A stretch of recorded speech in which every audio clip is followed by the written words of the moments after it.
buenas noches, bienvenidos al Cascabel en 13TV. Son las 10:05 de la noche. Enseguida vamos a resumir las noticias imprescindibles que nos ha dejado este jueves 20 de julio, pero hay que empezar por lo último. Y lo último, a propósito de esto que antes les adelantábamos, es que Ángel María Villar, su hijo Gorka Villar, y el vicepresidente económico de la Federación Española de Fútbol, Juan Padrón, ya están en la prisión de Soto del Real. Han ingresado esta noche por orden del juez.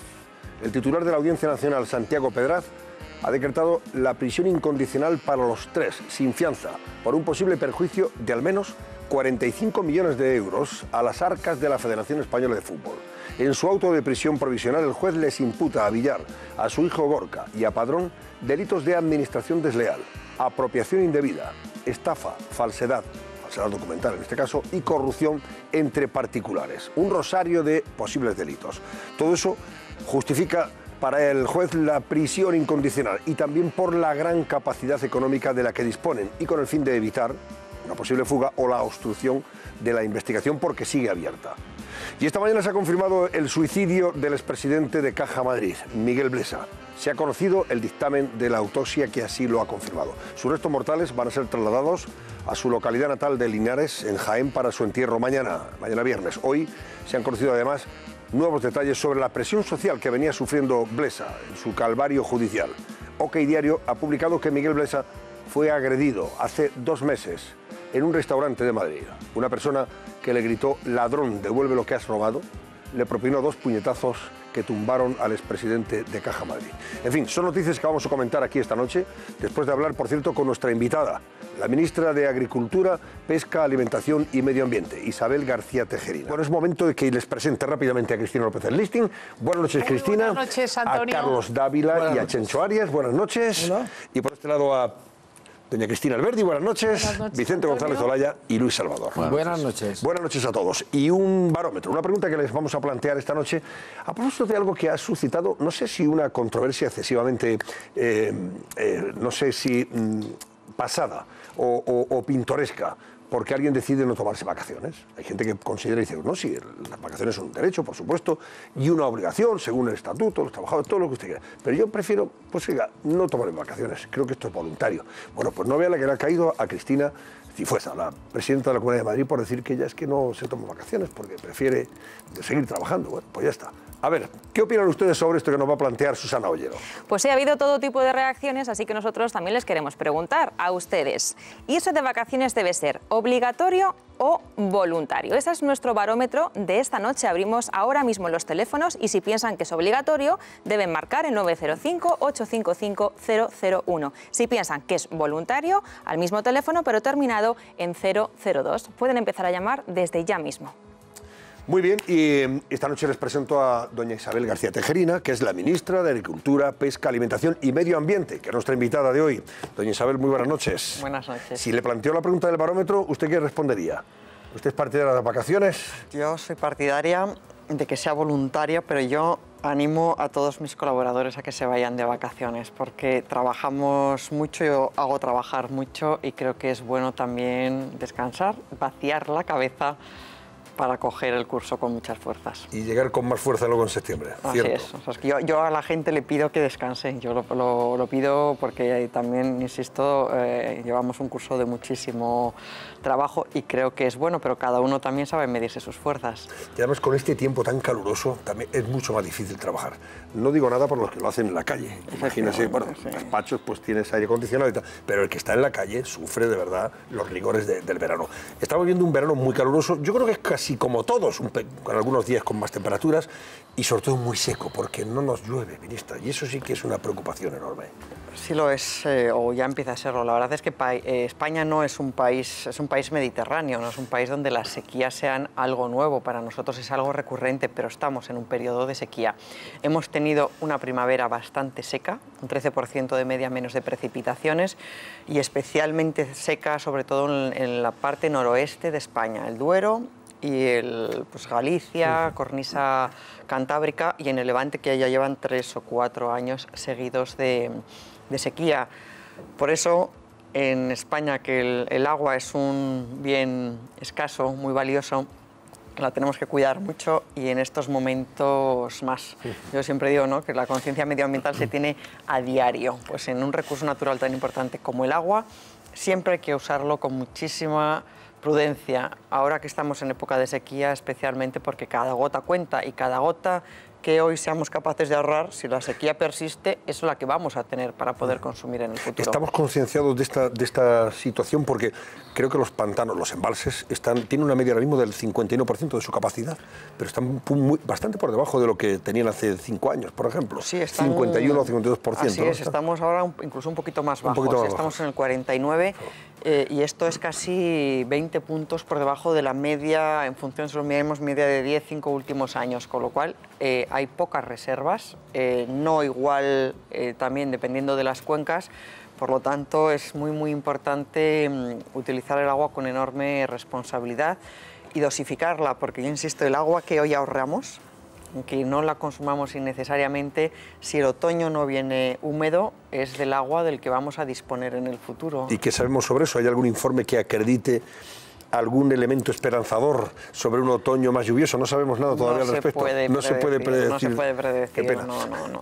Bueno, sí nos permitiría prepararnos, claro, ¿no? Pero en todo caso hay que prepararse siempre para el escenario peor. No perdemos nada y ganaremos si este escenario se produce. Y de momento, toquemos madera, es verdad que los incendios, hombre, hay incendios, inevitablemente, pero no están prodigándose. Sí, a ver... O no sé si usted tiene otros datos por ahí. Los medios somos especialmente sensibles, es verdad, cada vez que se incendia el monte, y felizmente últimamente no estamos dando muchos detalles, sí, no estamos dando información sobre... Hay datos buenos y malos. 2017... de media estamos mal, si vemos las medias, porque la primavera ha sido muy seca y los incendios en primavera son sobre todo donde he dicho que había más sequía, ¿no?, en la cornisa cantábrica.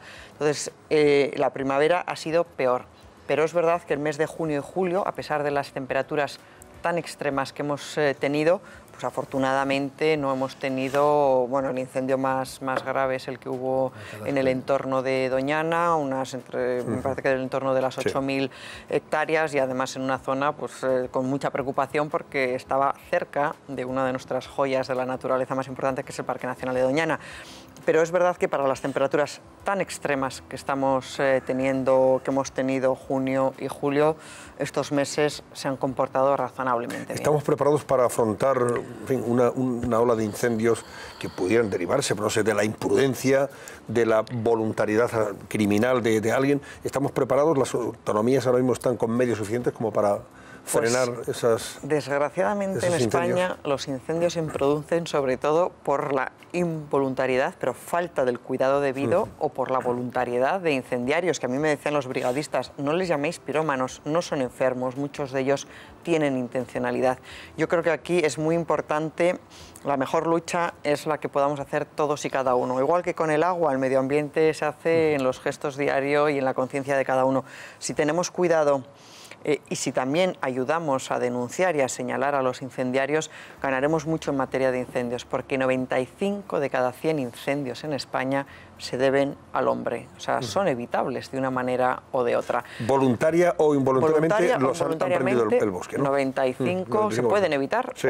Porque quien lo hace intencionadamente no lo hace, y para eso pues es muy bueno que todo el mundo colabore en la detección. En la legislatura pasada hicimos cosas también desde el punto de vista penal para endurecer las penas, las sanciones económicas y demás, pero también es muy importante la colaboración ciudadana, como en todo y más en este tipo de delitos que muchas veces pues, son muy difíciles de identificar a los incendiarios.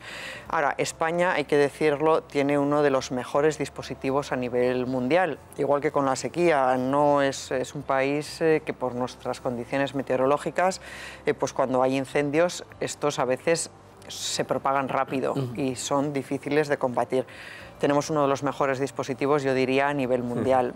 Solamente el Ministerio tiene 70 medios aéreos a disposición para ayudar a las comunidades autónomas en su competencia de extinción de incendios. Más de 1000 efectivos Y bueno, pues mejorando además muchas otras medidas que también son importantes, como la coordinación y la colaboración entre administraciones. Y luego están las consecuencias de la sequía en esa huerta de Europa que tenemos en el sureste y el levante español, que están sufriendo las consecuencias de esta pertinaz. Y claro, ¿qué solución se le va a dar a eso, ministra? Porque no hay agua. O no hay, bueno, no hay agua, lo que pasa es que, claro, está corriendo y se va al mar. Y ellos dicen, oiga, ¿y por qué se desperdicia esa agua y no llega a nuestros campos para regar, no? A ver, ¿qué solución le damos a esta gente? Dos cosas importantes. Sí, primero, es verdad que la huerta, que la agricultura mediterránea es tremendamente rica y tremendamente productiva. Pero hoy, quien más está padeciendo el rigor de la sequía son los regantes del Duero.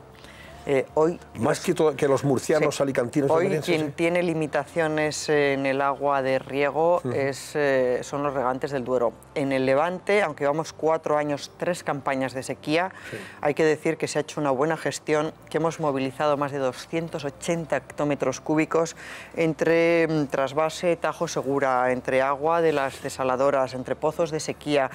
Bueno, entre distintas medidas hemos movilizado agua suficiente como para que no haya habido restricciones de riego en el Levante en estos 3 años. Tanto es así que... ¿Ahora lo está viendo, ministra? Ahora mismo no, todavía no hay restricciones, pero yo insisto, todo el que en cualquier momento tiene la capacidad de decidir sobre cómo consume el agua, tiene que ejercerla con responsabilidad. Las confederaciones hidrográficas dan el agua a las comunidades de regantes.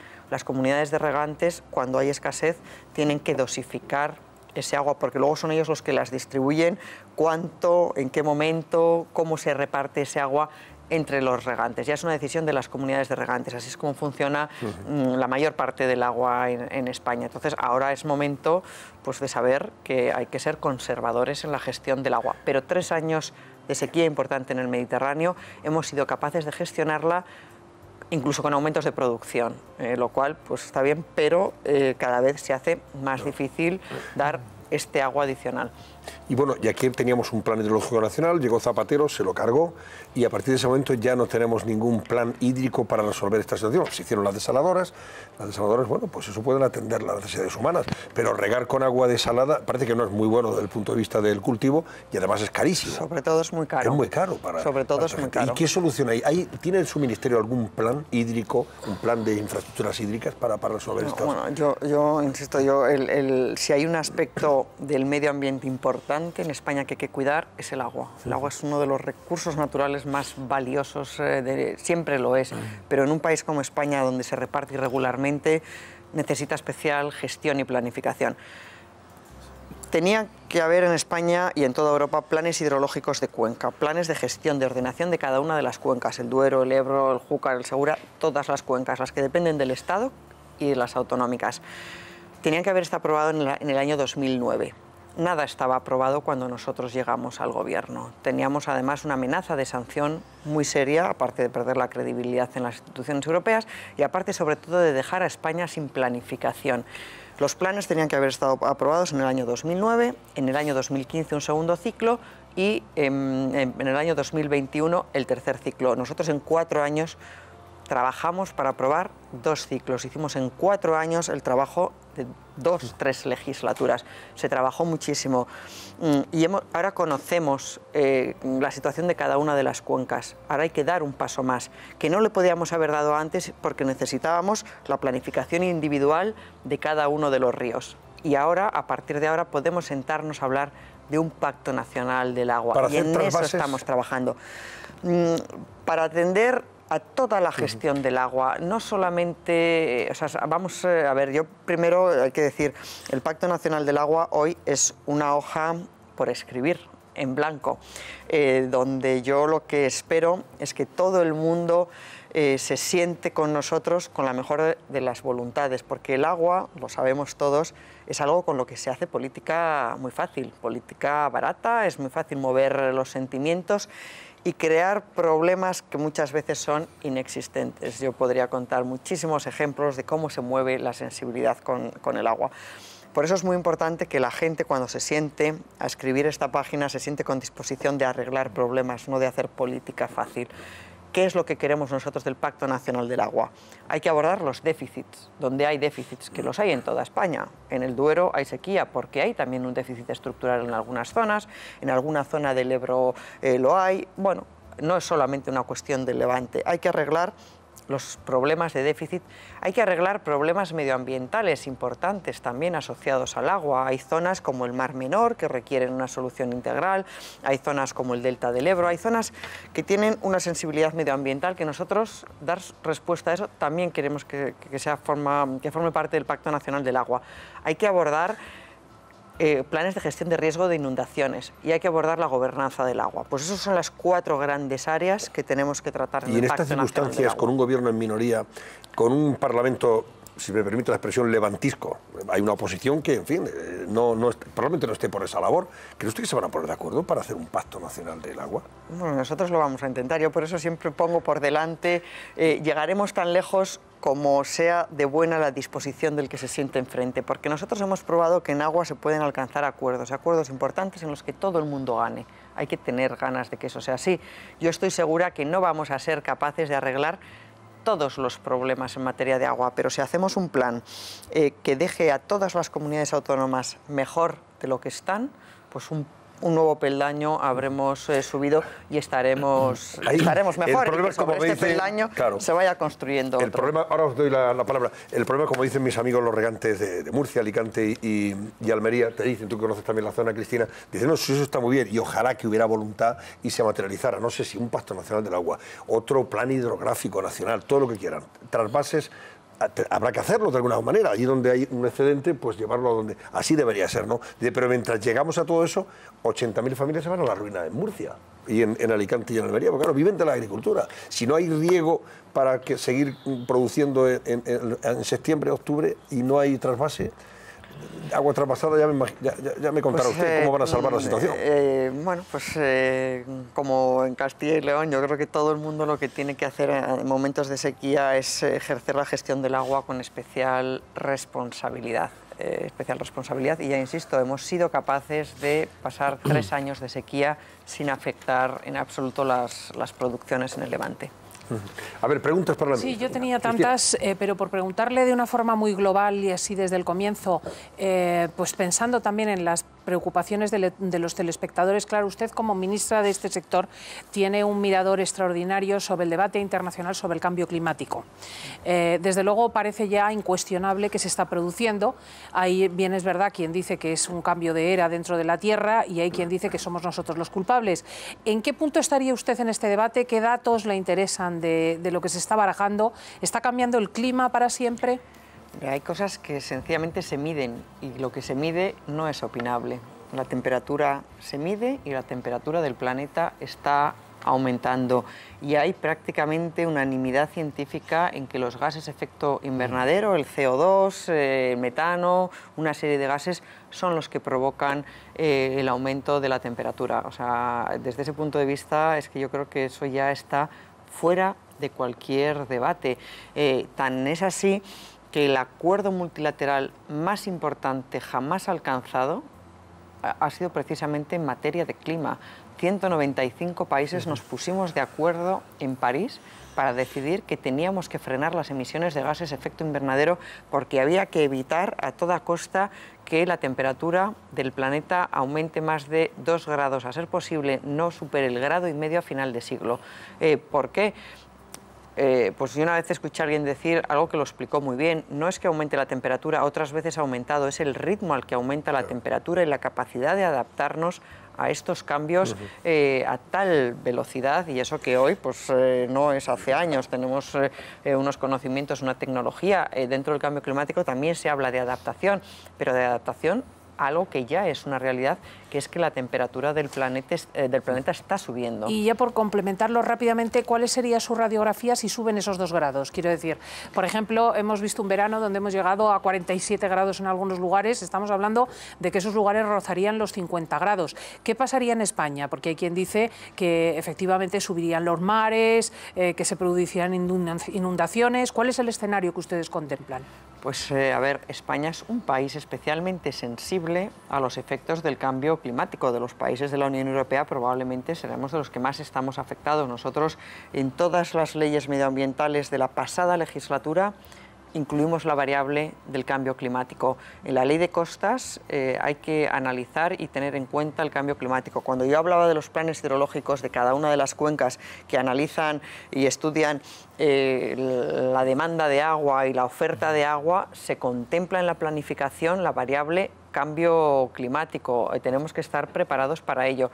El cambio climático, la temperatura aumenta en el planeta, pero no de forma uniforme. ¿Quiénes son los países que lo están padeciendo más? Pues los países de pequeñas islas en algunas zonas, en el Pacífico, porque esas ven subir el nivel del mar y ven desaparecer la isla. O sea, es que eso es una realidad que, insisto, está cuantificada. Y España es vulnerable. Nosotros recientemente aprobamos y presentamos una estrategia de adaptación de la costa al cambio climático, porque algunas zonas de la costa, sobre todo en el Mediterráneo, están en regresión. Bueno, pues a partir de esos planes que trabajamos durante la legislatura pasada, que aprobamos recientemente, se identifican medidas necesarias para proteger la costa de ese, si no, regresión del mar debido al efecto del cambio climático. Ministra, si en su tiempo, si en su momento, en tiempo de gobierno de Aznar, se hubiera aprobado el plan hidrológico, estaríamos en esta penuria, en esta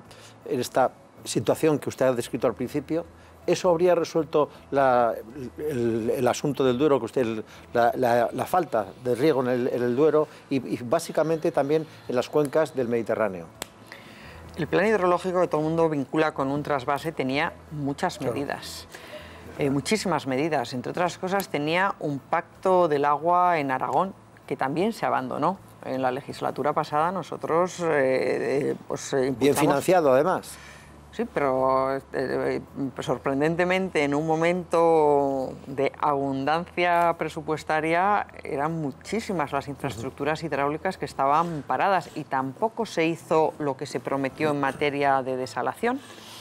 Ni tampoco estaba bien planificada, porque tú tienes que poner las plantas desaladoras y tenerlas conectadas donde está la demanda, porque de nada te sirve, y nos lo hemos encontrado, desaladoras que no tenían conexión a la red de alta tensión, por lo tanto estamos todavía trabajando en ellos porque no pueden producir a la capacidad para la cual están trabajadas, porque no tienen línea eléctrica. Otras no tenían conducciones a donde están las zonas de regadío. O sea, ha habido que hacer muchas cosas. El plan hidrológico tenía muchas inversiones. Ahora, con los planes de cuenca que yo he dicho que aprobamos la legislatura pasada, tenemos identificadas y priorizadas 10.000 actuaciones con un coste de 15.000 millones de euros que tendremos que ir abordando entre todas las administraciones. Y en el Pacto Nacional del Agua lo que identificaremos también son aquellas infraestructuras más necesarias, a las que nuestro objetivo es que sea un pacto de todos, y como esto no se hace de hoy para mañana, que entre todos decidamos lo que es prioritario y por lo tanto... ¿Ese pacto incluye un plan hidrológico? El plan hidrológico al final es una ley donde se regulan algunos aspectos. Unos pueden ir en esta ley o necesitarán modificarse la ley y otros no. O sea, el Pacto Hidrológico Nacional, por definición, es una ley y siempre tiene que haber un plan hidrológico aprobado. En función de lo que se pacte, habrá que ver la necesidad o no de modificar esta ley que contempla el Plan Hidrológico Nacional. Bueno, nos quedan 4 minutos. Le voy a dar prioridad a los periodistas. A Vicente, y luego si sobra algo más... Yo muy breve. En las primeras elecciones sí, que ganó Zapatero, el Partido Popular presentó en su programa electoral la plantación de millones y millones de árboles en España. Ganó Zapatero, aquello se abandonó, volvió a ganar el Partido Popular y nunca se plantaron esos árboles. Usted, cuando atraviesa el este de España y ve kilómetros y kilómetros y kilómetros de terrenos yermos, ¿qué piensa? A ver, yo voy a dar una cifra poco conocida. España es el tercer país de Europa con más superficie, no superficie forestal, que la superficie forestal son los montes, puede ser arbolada o no, pero somos el tercer país con más superficie arbolada de la Unión Europea. No solamente eso, a pesar de los incendios que nos asolan, la superficie arbolada en España crece ligeramente, pero crece en cada año. es verdad que la política forestal se abandonó, pero es verdad que la pasada legislatura nosotros la retomamos. Hicimos un plan de activación socioeconómica del sector forestal para tener montes cuidados y montes que sean fuente de riqueza para el desarrollo rural y para la gente que vive en el entorno. Eso por un lado. Y luego también con las comunidades autónomas trabajamos para que en sus programas de desarrollo rural inviertan en política forestal. Y de hecho para el periodo 2014-2020 habrá más de 2.000 millones de euros para política forestal, más de lo que hubo en el anterior periodo de programación. Es verdad, estaba abandonada, pero en la legislatura pasada se retomó. Yo quiero a la ministra, en primer lugar, que nos conocemos y aparte yo creo sinceramente que es una de las mejores ministras que tiene el Gobierno, porque su trabajo lo hace bien y por tanto fraguamos gente, aunque estemos en otros partidos, la esperanza. ¿Eso viniendo de Ciudadanos es un elogio o es un gran elogio? Ella me va a nunca se sabe lo que va a venir. Ella sabe lo que le voy a decir después Nunca se sabe. y me entiende sobradamente, pero hay una de las cosas que no se comprende. Se está hablando precisamente de la sequía, se está hablando precisamente de tener que buscar soluciones alternativas para poder dar agua donde hace falta regadíos, etcétera, etcétera.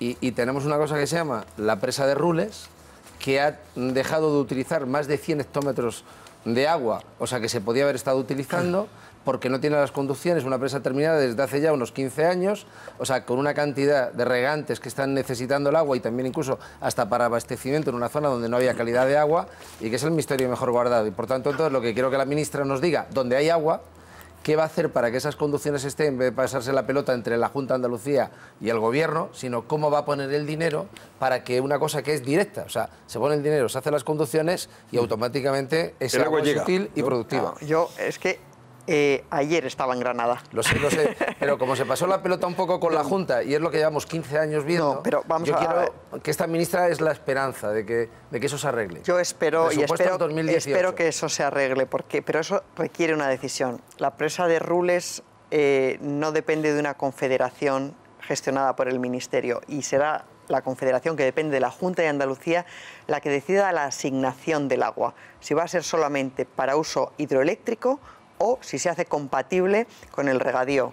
Y esa decisión la tiene que tomar la Junta. Los estudios que se están haciendo son para regadío, hubo estudios para abastecimiento y otra cosa es el tema hidroeléctrico, aparte que tampoco se está utilizando. Pero la concesión del agua, regadío, el uso lo asignará la Junta. Hay Entonces, 1000 estudios de Aquamed, aunque esa no sea una marca buena, pero bueno, queremos que sea la esperanza, vamos a seguir incidiendo en el Parlamento, pero repito, es que el problema que hay es que donde hay agua no se está utilizando. Hay un sitio donde hay una presa que se construyó, que costó muchísimo dinero y que el agua no se utiliza. Y por ahí hay que empezar. Y en la presa de Rules, yo quiero decir, nosotros empezamos antes de que la Junta tomara la decisión de dónde va a asignar finalmente el agua, pero de verdad que eso es determinante, decidimos hacer el proyecto base, un proyecto de conducciones que solamente el proyecto cuesta 6 millones de euros. Ese proyecto yo, una vez en Granada, dije, vamos a empezar. Por lo menos vamos a tener redactado el proyecto. Hoy el proyecto está prácticamente terminado y vamos a contratar la evaluación de impacto ambiental. Nosotros vamos a ir dando pasos y en un momento dado, de verdad que habrá que tomar la decisión de dónde. Yo estoy segura que dentro de los asuntos de este Pacto Nacional del Agua que Andalucía hablaremos y acordaremos, será el uso de la presa de Rules. Y yo soy muy consciente de la buena agricultura que tiene Granada. Granada tiene olivar muy importante, tiene almendros, que hoy día pues, es un cultivo tremendamente interesante y sobre todo es una provincia que produce todos los subtropicales, que además tiene un mercado buenísimo y que lo están haciendo fenomenal y desde luego merecen porque devolverán el agua en Producto Interior Bruto al día siguiente. Seguiremos trabajando en equipo. Bueno, venga, la última, ahora sí que tenemos que terminar, lo siento, tenemos que ir a publicidad. ¿El Plan Nacional del Agua va a poder frenar que en momentos en que esporádicamente o constantemente en el Levante español, yo soy de Almería, estoy en Murcia y en Alicante, en momentos en que hay sequía en la que peligra el bienestar de muchas familias de esa zona, podrá impedir que se viertan al mar un montón de hectómetros cúbicos cada día y que se despilfarren en un país que se jacta de ser muy solidario, un cuerno muy solidario. Es falso. En eso no hay ninguna solidaridad. Y en el tema del agua la solidaridad, cero. Se están vertiendo al mar un caudal enorme de agua en momentos en que probablemente otras regiones, que son la huerta de Europa, como todos sabemos, y de cuya economía dependen miles y miles de personas. 80.000 familias. Miles y miles de personas. Bueno, si cuentas Almería y Alicante, más familias. Sí, entre las tres provincias. Entonces, ¿se podrá impedir que esa agua sea despilfarrada estúpidamente en el país de la solidaridad? En el país de la solidaridad, nosotros, yo insisto, con una página en blanco, yo espero, ya estamos hablando con las comunidades autónomas, hablaremos con los usuarios, espero que todo el mundo enfoque la gestión del agua para buscar acuerdos y soluciones, que no tengan la tentación fácil de hacer política con el agua. Porque es verdad, el agua es riqueza y tenemos que llevar respuestas a los ciudadanos. Con ese espíritu nosotros hemos empezado a trabajar. Y luego sabiendo que el Pacto Nacional del Agua es cubrir déficits, pero también son medidas medioambientales, medidas de gobernanza del agua y toda la gestión de riesgos. Todo lo que tiene que ver con una buena gestión del agua. Doña Isabel García Tejerina, ministra de Agricultura, Pesca, Alimentación y Medio Ambiente, gracias, buenas noches, que tengamos un verano tranquilo, que no haya fuegos, ojalá, de verdad que no extrememos las precauciones. No tengamos que lamentar y el ahorro de esos agua. incendios que se llevan por delante nuestros bosques y que ojalá empiece a llover ya. Hombre, que se espere un poquito en agosto, pero en septiembre, lo lamento, yo verdad lo siento por lo de septiembre, pero que en septiembre, a eso del... A mitad de septiembre, ¿verdad? Que empecemos a ver otra vez ya la lluvia en España. Que falta hace, de verdad. Falta, nos hace mucho. Enhorabuena, Chencho Arias. Me han dicho que te han nombrado presidente del Club Siglo XXI. No sé si está pensionado. ¿Está pensionado? No. ¿Hay leña de por medio? No hay leña. Bueno, o sea que es el honor de presidir el club, nada más. Eso es crucial, porque el Club Siglo, que es crucial, porque el Club Siglo XXI ha sido definitivo en la transición. En la transición fue ha marcado un la magnífico historia de club España. de diálogo, de encuentros, los partidos, de los portavoces. Y tiene que ser ahora una forma de recuperar. Me han elegido, no me han Bueno, te han nombrado. elegido, ¿no? Te han elegido, bien, bien, bien. Bueno, pues nada, espero que las conferencias a partir de ahora cobren un nivel inusitado. Es lo y que la se llama, expectación un marrón gratis et amore. O sea, un marronazo de todo. Pero bueno, ahora tiene tiempo para, en fin, lidiarlo. Ese es un marrón que se puede lidiar. Desde la jubilación esas cosas se pueden llevar bien. Es agradable. Claro que sí, por supuesto que sí. ¿Cómo está el barómetro, Susana? Pues les estamos preguntando Pues vamos a hablar a de eso nuestros enseguida, espectadores si irse de vacaciones debe ser obligatorio o voluntario, y ayer tenemos un 55% de ustedes opinan que debe ser obligatorio. Pues antes de hablar de eso, os recuerdo, el juez de la Audiencia Nacional, Santiago Pedraz, ha decretado prisión provisional sin fianza para el presidente de la Real Federación Española de Fútbol, Ángel María Villar, para su hijo Gorka, por un posible, y para su hijo Gorka, y también para Juan Padrón, que es el vicepresidente económico brazo derecho de Villar, el hombre de confianza de toda la vida de Villar, por un posible perjuicio de al menos 45 millones de euros a las arcas del organismo, de la Federación Española de Fútbol. Villar permanecerá en la prisión de Soto del Real. El magistrado encargado de la investigación atiende así la petición de prisión de la Fiscalía Anticorrupción y adopta esta medida cautelar contra el directivo y su hijo en el marco de la operación conocida como Soule o Sul. Creo que es un juego francés, ¿no?, de fútbol antiguo y tal. Bueno, en cualquier caso, han acabado en prisión. No sé si era lo previsible, porque están acusados de no sé, 4 o 5 delitos. Código penal. Estafa, falsedad documental, corrupción entre particulares, administración desleal, apropiación indebida, en fin, una retahíla, ¿no? Un rosario de posibles delitos. Hombre, Yo luego... os puedo contar una experiencia. Sí. Yo llevo un expediente del Tribunal de Cuentas sobre la Real Federación Española de Fútbol, que lo que no sé es cómo esta gente no está en la cárcel mucho antes, ¿no? Voy a detallar algunos de los hechos que venían en el informe del Tribunal senador, de Cuentas. ¿No? Sí, y estaba en la comisión mixta del control del Tribunal de Cuentas. O sea, imaginad que se dice que se ha realizado una asamblea de la que se presentan unas actas de esa asamblea que nunca se ha producido, en la que se han tomado acuerdos que luego dan lugar a adjudicaciones con bajas supertemerarias, que luego después, una vez que se le ha dado a quien quería con esa baja supertemeraria, como no llega, se le sube el presupuesto entero a lo que tenía que costar para desviarlo a la empresa que fuera.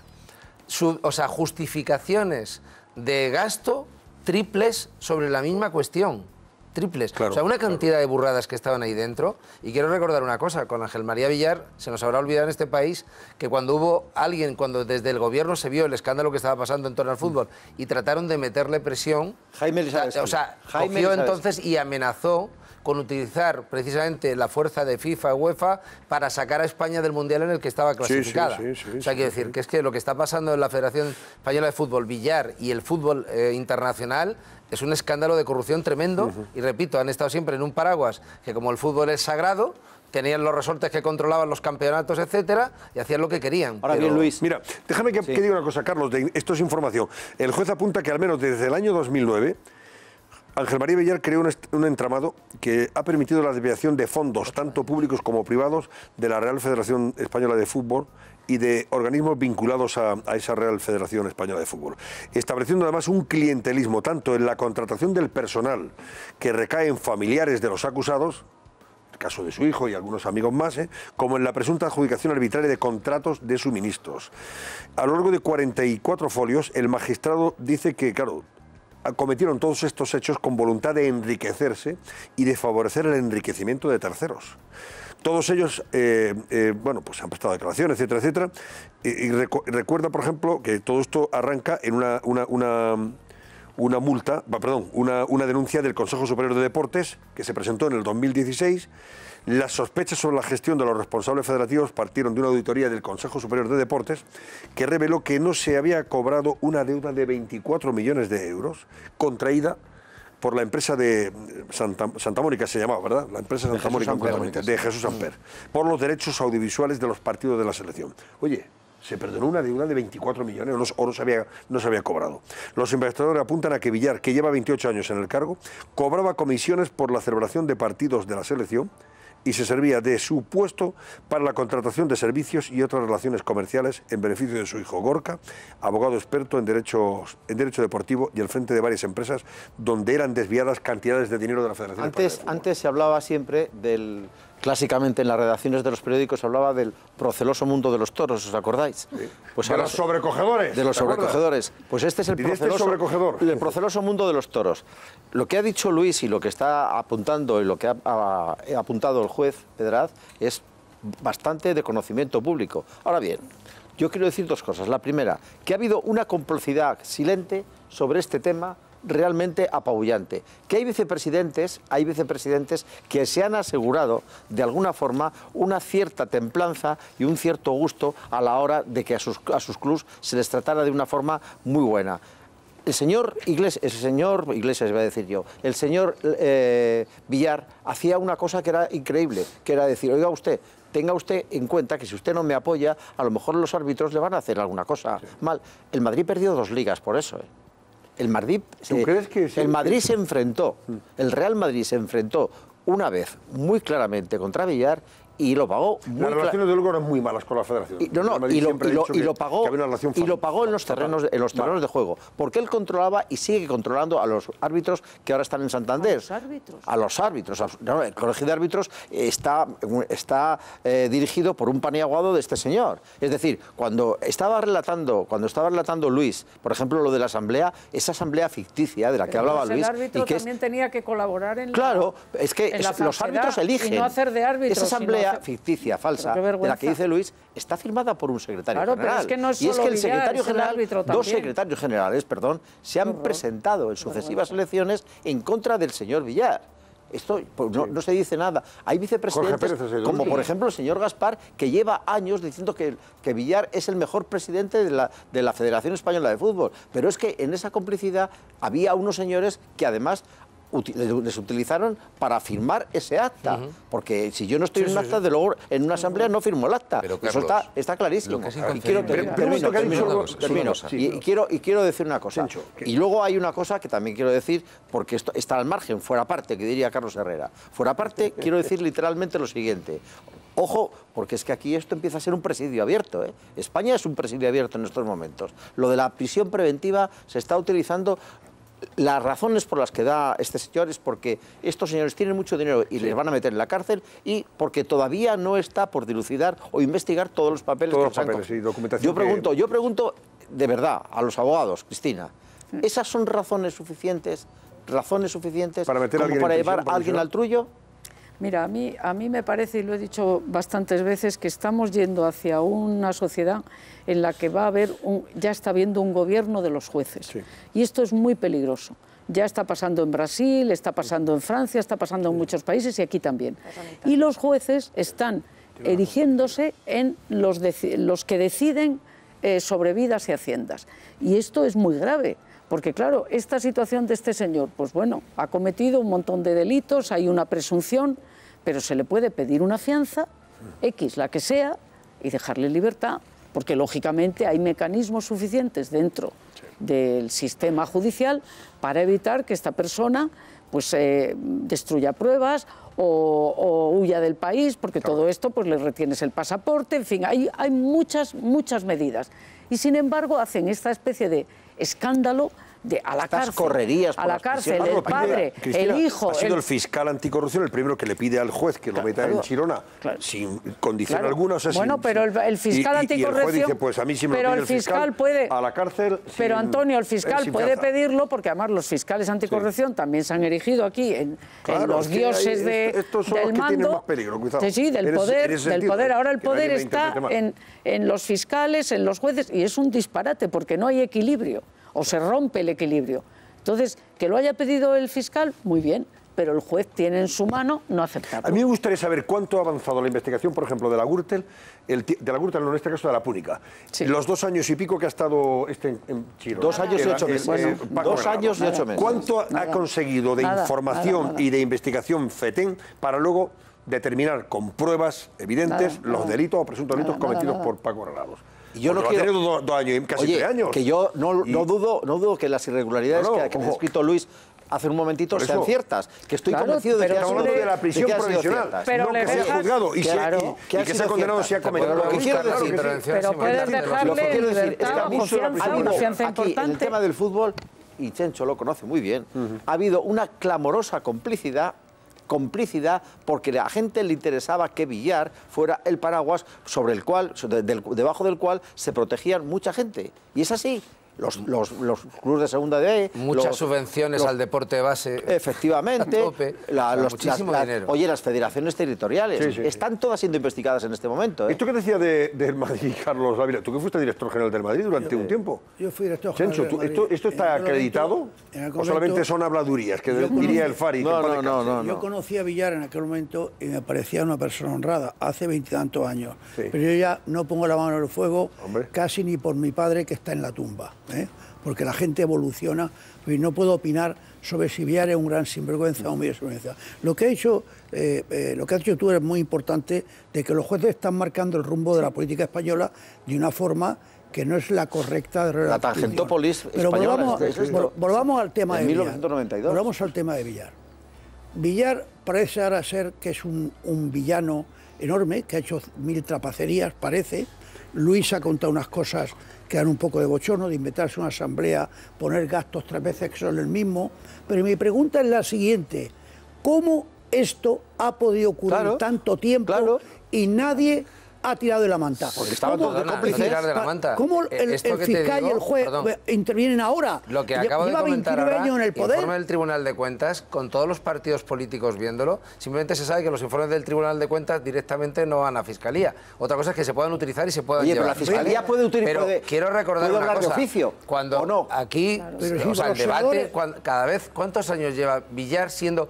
Nosotros estamos planteando incluso que tenga que haber limitación, o sea, que no puede haber cargos vitalicios de personas de estas características en el fútbol o en lo que se llame, porque luego sucede esto, que empieza una persona que era honrada, empieza a meterse en los entresijos. Hemos visto detener al presidente de FIFA, detener al presidente de UEFA, detener al presidente de Villar, que era el candidato a todo. O sea, esta gente mueve muchísimo. Y repito, además, fuera de la jurisdicción tradicional, porque cada vez que se han sentido presionados, han amenazado con temas deportivos. Y repito, una de las más fuertes de todas, con excluir a una España que estaba clasificada para un mundial, que si se hacía un cambio en la ley que motivaba que él tuviera que dejar la presidencia, utilizaría los resortes internacionales para que España no jugara un mundial y a ver quién era el gobierno que aguantaba eso. Pero Luis, a los senadores no os puede arredrar eso. Perdona, que no eran senadores, eran senadores y diputados. Bueno, senadores y Comisión mixta del diputados, control. senadores y Pero si no- diputados y miembros del gobierno. No os puede arredrar Si eso no que arredró a amenacen nadie. con que España vaya o no vaya a un mundial. Si estáis convencidos al ver las cuentas que había una sinvergonzonería allí contumaz, constante y gorda, Que hay sí, que sí, denunciarlo. sí, ¿no? sí, yo estoy de Lo que no acuerdo. entiendo Que cómo ha sido dura elegido esto hace nada, 29 que años. ha sido elegido pero, por pero, que todo esto que estamos mayo, hablando, repito, es Yo público. solo quería decir una cosa. A ver, Vicente, que vamos a pasar a otro tema. a lo de- a lo Soy muy de- breve. La federación es un Le han organismo elegido todos los público. clubes de primera. Es completamente inconcebible que en 8 años ni una sola auditoría, ni un solo tribunal de cuentas haya sido capaz de detectar una ilegalidad en las cuentas. Y si las ha detectado, ¿por qué nadie ha actuado en ese tiempo? el Tribunal de Y la Cuentas sí. respuesta es la Sí, no, misma lo que estoy dije la diciendo. semana pasada. Quien se ha llamado a andarlas es la Fiscalía, porque el los, Consejo Superior de Deportes. los Claro. informes del Tribunal de Cuentas no sirven absolutamente para nada. Vamos a ver, Acaban díselo a siempre más. con lo mismo, Vamos. recomendaciones. Recomendación No, pero porque 1, eso- pero 2, porque- pero 3, perdona, 4, porque es la hasta el fórmula. 20. Perdona, pero es O que sea, yo otra no cosa conozco a nadie que haya entrado en la cárcel por un informe del Tribunal de Cuentas. Absolutamente a nadie. claro que no. Claro, pero porque no... Porque eso no luego ¿para lo qué? puede Entonces, utilizar perdón, el ¿qué hacemos? fiscal, pero El eso es Tribunal de otra Cuentas, petición. o sea, él pone el informe encima de la mesa. Y ese informe lo pone con sus conclusiones y esas conclusiones salen Los con políticos, informes muy todo el detallados, mundo dice, con mira lo que muchísima pasa, información. y no pasa Pero nada. si es que no solo, pero si quiero decir, si Fiscalía o a quien corresponda no coge ese informe y a partir de ahí inicia un procedimiento, pues no pues pasa entonces no va a nada. ningún Sí, sitio. sí. Mira, yo conozco pero eso no significa que el tribunal no haya hecho lo suyo. Venga, Su trabajo nunca lo ha un hecho. dato. El único problema que tienen, perdón, los informes del Tribunal de Cuentas es que se hacen muchas veces con muchos años de que sucedieron los hechos. Y entonces puede haber prescripciones, puede haber, porque yo llevé cerca de 40 informes del Tribunal de Cuentas y vi temas bastante gordos, pero muchos de ellos llevaban ya con prescripciones porque se estaban viendo 12 años después, ¿no? Vamos a ver. Santa Mónica está regida por dos hermanos, José Luis y Jesús ¿Sigue Ángel. existiendo esa empresa? Esa es la empresa no está en deportiva concurso. conectada con la federación. Los dos fueron, por cierto, directores del los servicios jurídicos del Real Madrid. Uno. Los dos también, y José Luis también. Los dos. Samper, los dos. Uno se ha muerto, que es Jesús, que fue presidente del Murcia, que hizo Campo de la Condomina, que iba a hacer un gran centro comercial, que lo hizo. En fin, una cosa. Y yo a Jesús Samper, y siento decirlo porque está muerto, a Jesús Samper le he oído decir, me lo ha dicho a mí, mientras esté Villar, ninguno de nosotros va a tener problema, porque es nuestro gran paraguas. Es el hombre que nos va a proteger de todo. Nosotros vamos a seguir haciendo este tipo de cosas. Y le entregó a Jesús Samper, le entregó toda la celebración de los partidos de fútbol, incluso marcas. O sea, que estas cosas las sabía todo el mundo. Todo el mundo. Es así. Las sabía todo el mundo y el Tribunal de Cuentas no puede hacer nada. Pero la Fiscalía tuvo que actuar de oficio y no actuó de oficio. Porque nadie se tanto atrevía a que se meterse. violenta ahora, ¿por qué no se violentó entonces? claro. Pero, perdón, ¿Por qué no se llamó estáis escándalo? viendo que ahora se está entrando, o sea, con futbolistas por temas fiscales de manera muy importante? Quiero decir, eso hace años, quitando la intervención judicial que se le hizo a Mialetti, no había pasado con nadie. O sea, solamente se le hizo a Mialetti, no al Real Madrid se le tocó nunca. Pero quiero decir que al Atleti se hizo una intervención judicial para decir que se estaban haciendo contratos a los jugadores de una manera que no era lo más normal, pero era lo que pasaba en todo el fútbol español.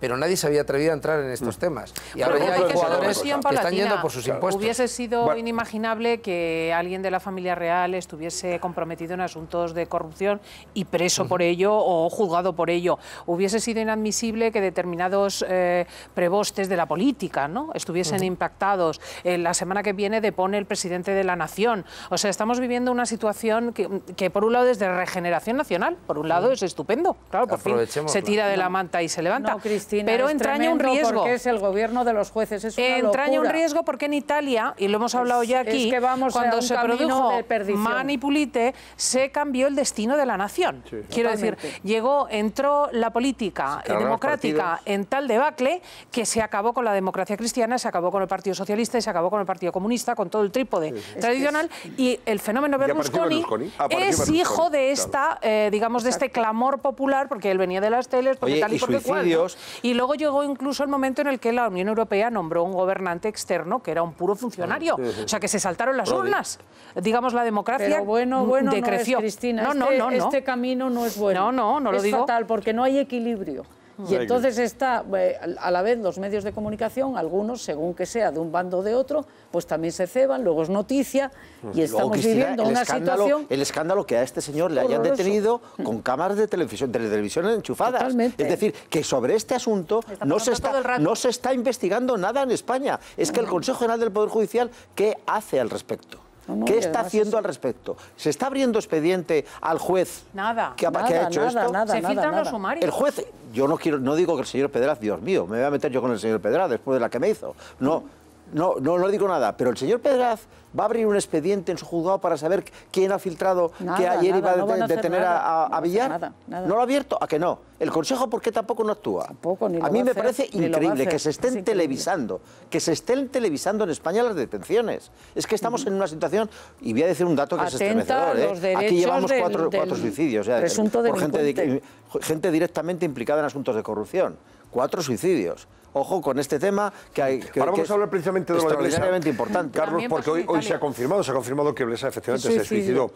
Hablaba hoy el administrador de la finca de caza donde se suicidó ayer Blesa, en la serranía cordobesa, Sierra Morena, y Fermín Gallardo, amigo además de Blesa, y comentaba las circunstancias, cómo se produjo ese suicidio después de desayunar, que fue a mover el coche para aparcarlo mejor, con el fin de evitar que estuviera bajo el sol y estuviera a la sombra, y ella aprovechó para sacar el rifle, que por lo visto había llegado a la finca solo con un rifle, nada, no llevaba ni aseo, no llevaba absolutamente nada, ni más ropa que la que tenía puesta, y el rifle en el coche, rifle que saca y se dispara en el corazón directamente y fallece prácticamente al instante. Fermín Gallardo contaba esto hoy. Este es Fermín Gallardo, amigo íntimo de Miguel Blesa, copropietario de Puerto del Toro, la finca donde el exbanquero se suicidó. Narra sus últimas horas con vida. Nos avisa a mitad de camino que viene para acá. Miguel Blesa llega a la finca tarde, a las 2 de la madrugada. Allí le espera el otro dueño de la finca, Rafael Alcaide. Rafael Alcaide estaba allí esperándolo. Le enseñó su cuarto y se acostaron. Primera sospecha, llevaba poco equipaje. Que no trajo una maleta y no traía nada más que una camisa y unos calzoncillos. Segunda sospecha, su actitud. Él venirse a unas horas que no son normales, 3 veces que viene, que no viene. Y tercera, traía su propia arma, algo inédito en otras cacerías suyas. Prefirió traerse su arma para no comprometernos a nosotros. Esa noche la finca se duerme poco. A las 7:30, desayuno. Y entonces una frase desconcertante. Estaban desayunando y le dijo Rafa: oye, tú no tienes el número de mi mujer, coge el número de mi mujer, que por si pasa cualquier cosa que lo tenga y puedas llamarla. Miguel Blesa termina de desayunar, se excusa, se levanta. Cogió el coche y se iba a llevar el coche a la sombra. Y estaban ellos todavía desayunando cuando sintieron el tiro. Salieron y salieron corriendo y Miguel estaba delante del coche, que se había pegado el tiro, estaba muerto. La autopsia confirma ahora el suicidio, una hipótesis clara para los que pasaron con él las últimas horas. Podía haber habido un accidente que abrió el maletero para sacar el arma si se lo hubiera disparado.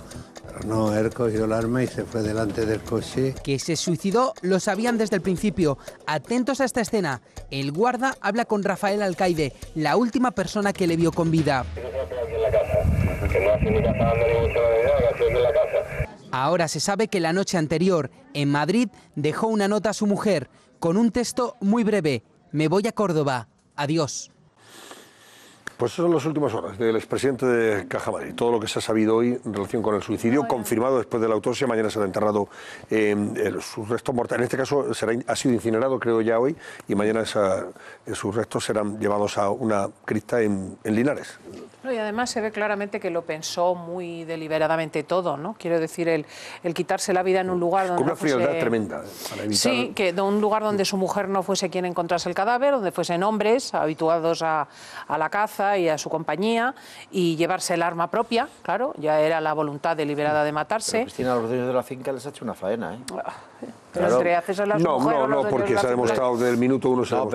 Pero evidentemente era su rifle, tal y como aparece muerto al lado del coche. A nadie le gusta que un amigo tuyo se suicide en tu casa. Inmediatamente, advirtió que estaba ante un suicidio, vamos.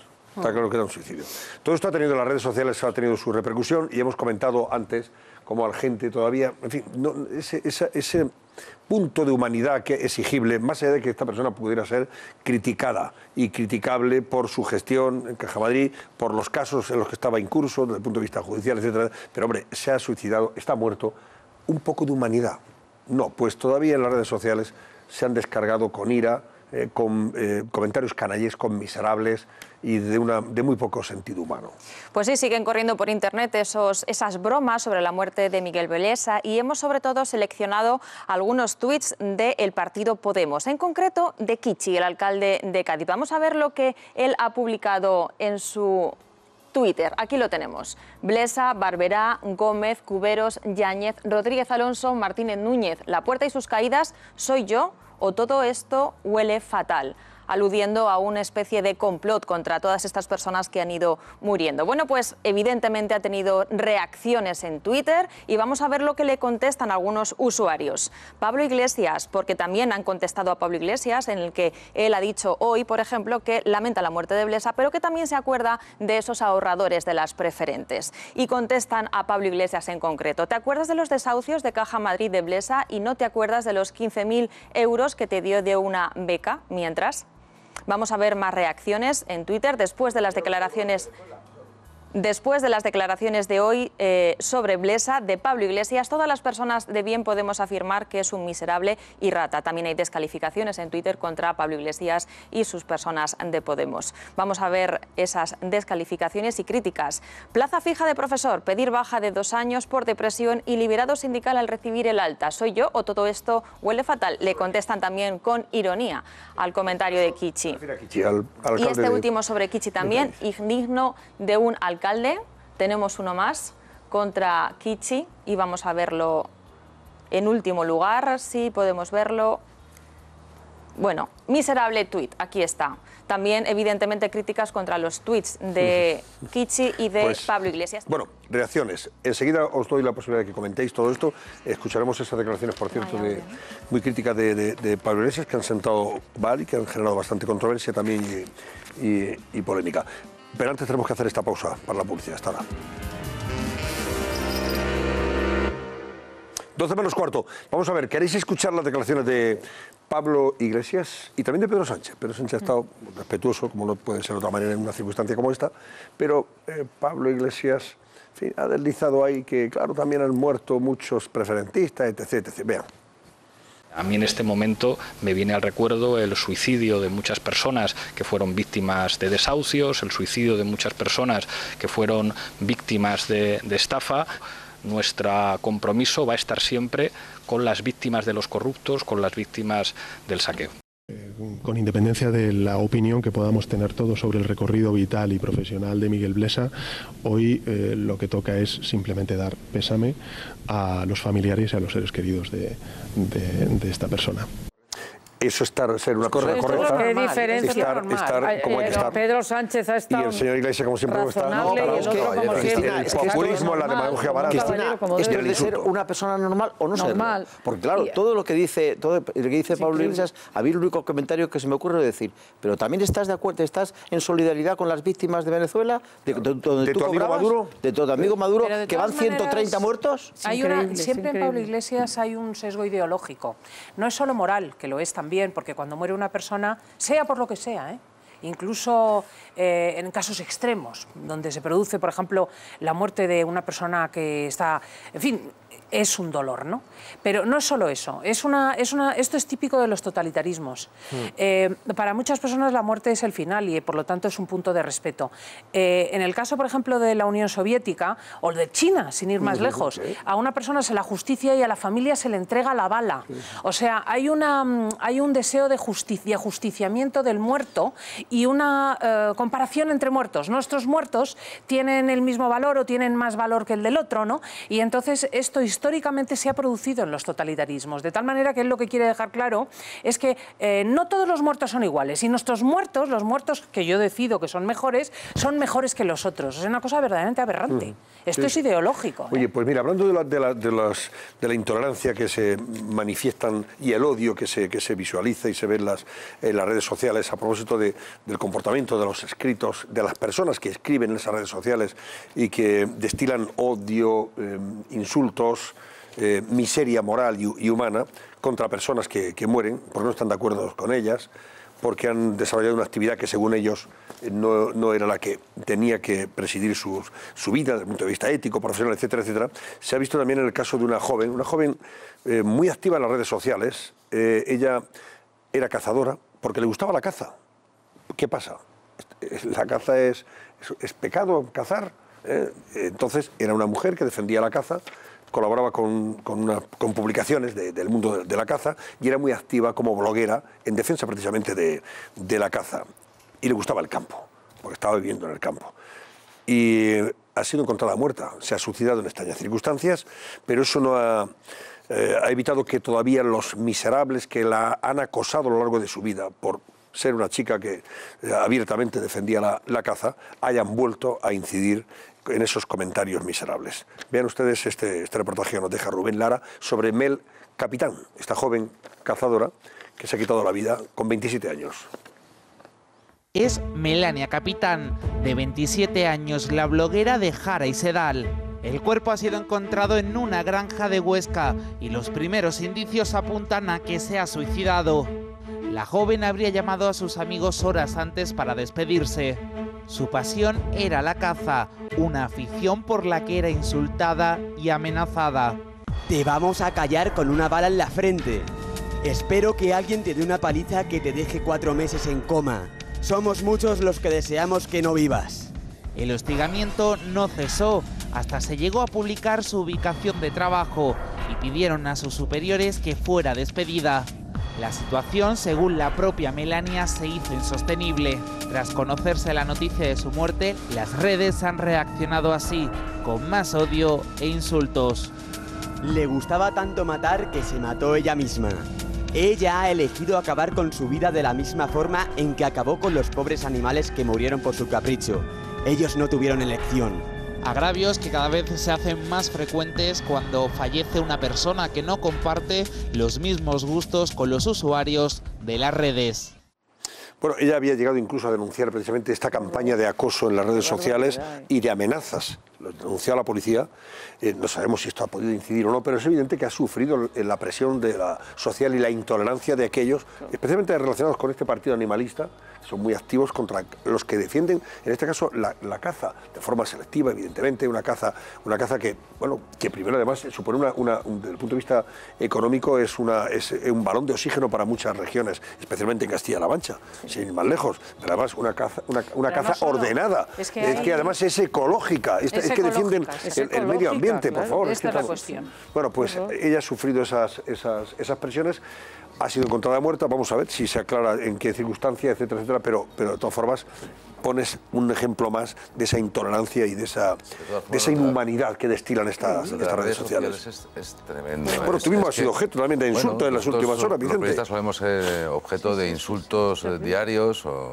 Yo como no la veo me da igual lo que digan. Claro, al final te dan ganas de darte de baja de las redes sociales, porque te das cuenta de que es el insulto, además de gente que no conoce de qué está hablando, pero que decide insultar al periodista.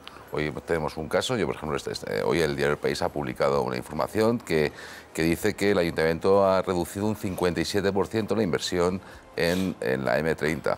En la conservación de la M30, que es la vía principal de Madrid para descongestionar la ciudad. Todos los documentos relacionados con esto. Bueno, te puede parecer bien, te puede parecer mal.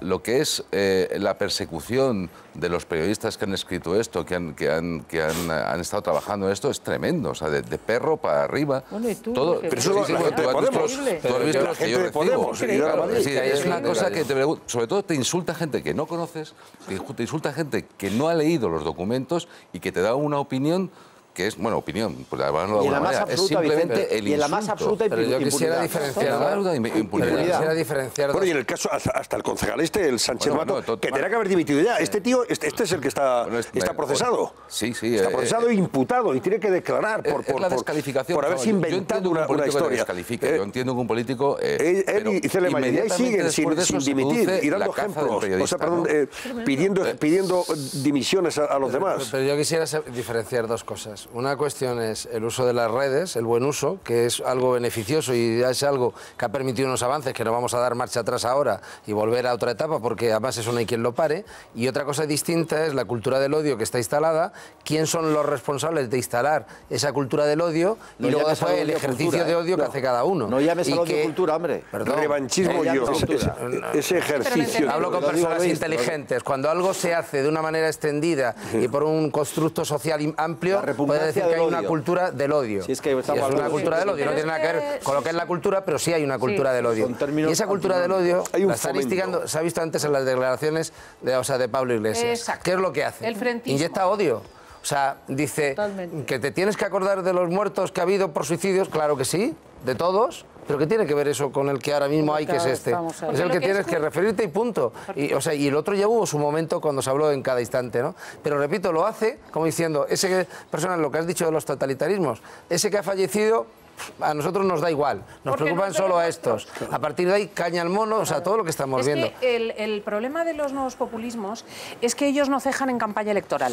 O sea, para ellos la propia actividad política, entre comillas, o social, es una campaña revolucionaria constante. Y se trata de educar a la población en que hay dos castas, la de los buenos y la de los malos, que es la lucha de clases tradicional. La victoria final. Entonces, por ejemplo, hay los que aman los animales y los que aman los coches. Claro. Unos son buenos y otros son malos.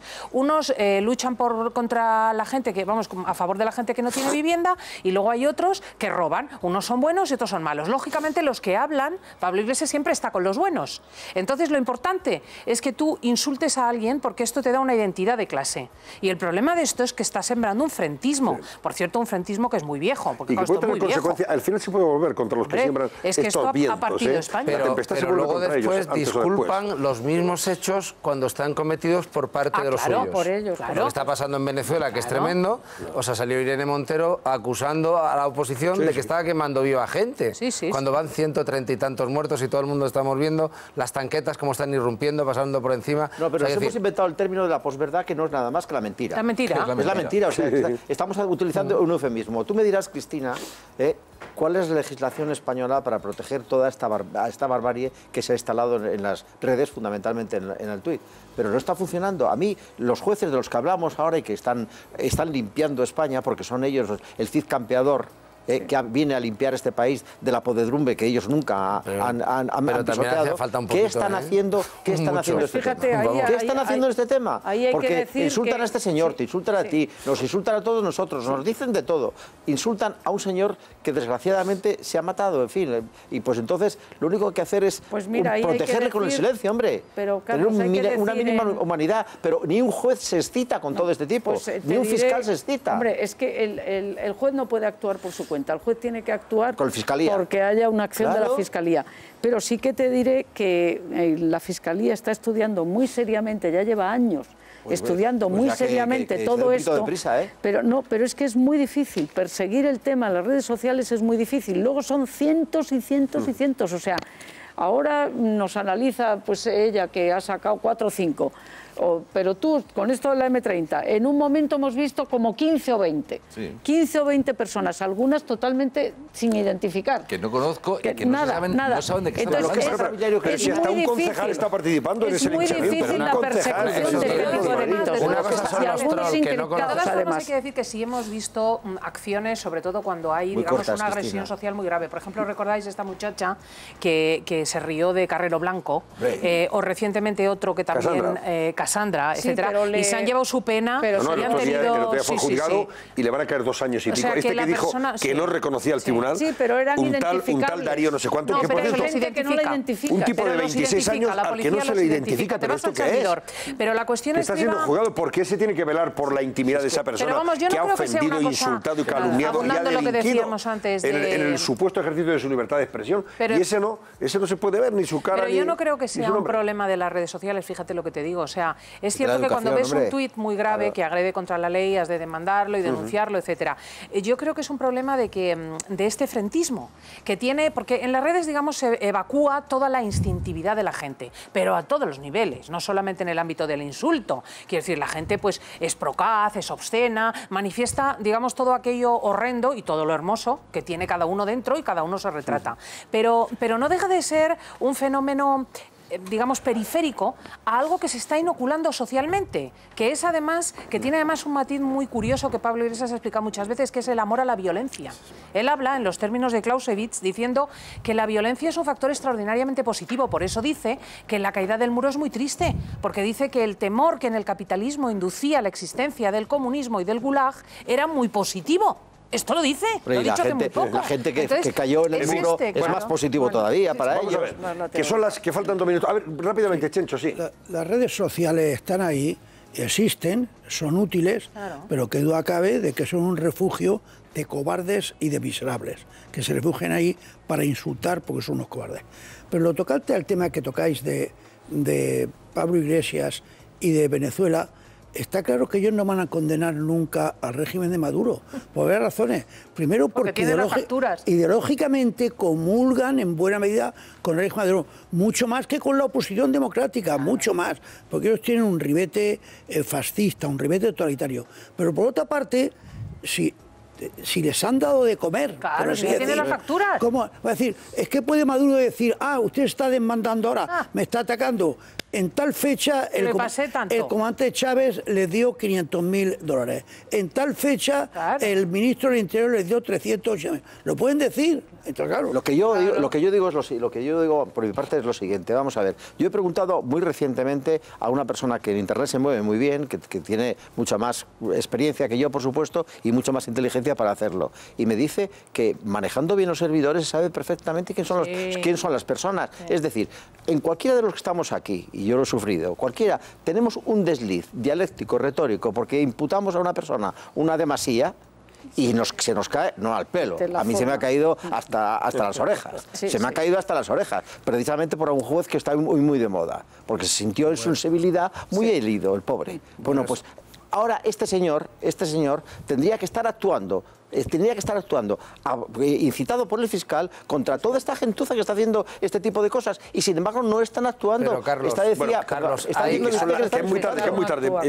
No, simplemente hay cosas que se pueden identificar por la dirección IP, hay programas que las cambian y te hacen inidentificable para que no puedas hacerlo. Investiga. Pero es que el problema es cuando hay personas que directamente le están diciendo a otras que se sabe que son ellas y no se actúa. Claro, porque hay personas que lo dicen y se ve quién es. Vamos a ver, Kichi, la pregunta del barómetro de hoy. Y ahora quiero una opinión rápida sobre esto que hemos preguntado y que tiene su intrahistoria. Cuéntanos, Susana Ollero. Pues sí, se ha levantado una polémica por las últimas palabras de Cristina Cifuentes. Ella ha decidido no irse de vacaciones por segundo año consecutivo. Ha anunciado que este verano tampoco se cogerá unos días para descansar y que se quedará en Madrid trabajando. Bueno, pues esto ha molestado a algunos. Así anunciaba, les vamos a recordar, Cristina Cifuentes, que ella iba a quedarse en la capital y que las vacaciones para ella son algo voluntario.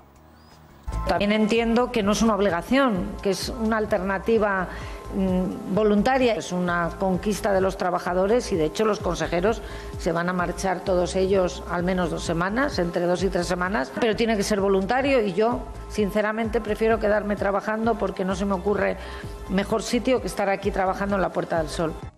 Bueno, pues unas declaraciones que han levantado ampollas entre los defensores de los derechos de los trabajadores. Así que la presidenta de la Comunidad de Madrid ha decidido puntualizar. Ella obliga a sus consejeros a cogerse vacaciones, pero vuelve a recordar que para ella no son obligatorias.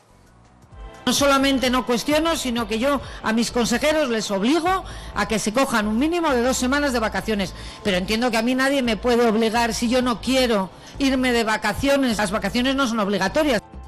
Las reacciones, como les comentamos, no se han hecho esperar, incluso desde el Gobierno.